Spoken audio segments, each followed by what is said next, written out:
Les juridictions traitant les dossiers des personnes impliquées dans des infractions aux règles d'utilisation de l'allocation touristique de 750 € ont distingué, dans leurs décisions, plusieurs catégories de contrevenants, selon qu'elles bénéficient de circonstances atténuantes ou aggravantes, rapporte le média El Rabar.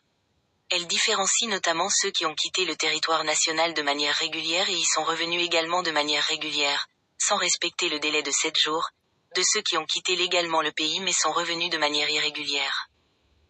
Selon la même source, les autorités judiciaires appliquent actuellement cette politique pénale différenciée.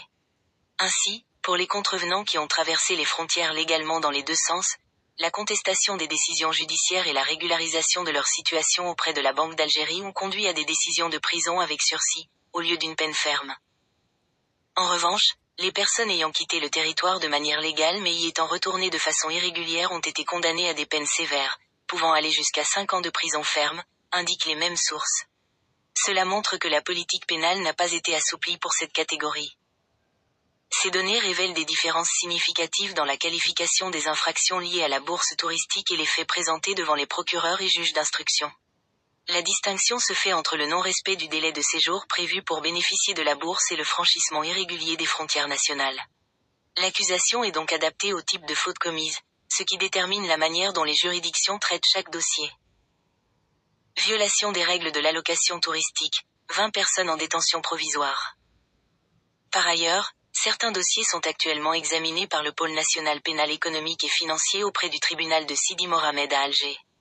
Selon toujours, El Rabar, environ 20 personnes font l'objet d'une détention provisoire dans le cadre de ces enquêtes, ce qui témoigne des écarts importants entre les différentes affaires liées à la violation des règles de l'allocation touristique de 750 €.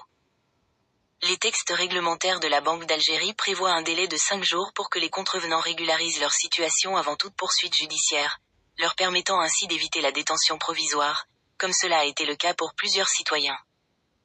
Les autorités judiciaires ont engagé des poursuites après avoir constaté un nombre important de contrevenants, et face à la montée d'une pratique consistant à exploiter le droit des jeunes chômeurs à la bourse.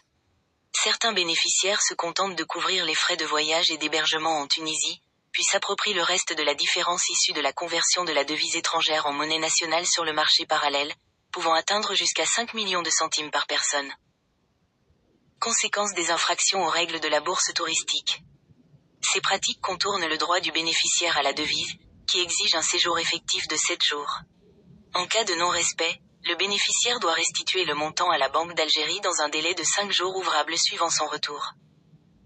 Le non-respect des conditions de la bourse entraîne également, selon la réglementation en vigueur, la perte du droit de change pour 5 ans. De nombreux citoyens ont sous-estimé cette règle, malgré la mise en garde de la Banque d'Algérie stipulant que toute manœuvre visant à détourner le montant du droit de change vers un tiers constitue une infraction pénale passible de poursuite. Enfin, certaines pratiques de violation des règles de la bourse de 750 € ont conduit certains citoyens à franchir illégalement les frontières, ce qui les a exposés à des poursuites judiciaires sévères et à des peines lourdes.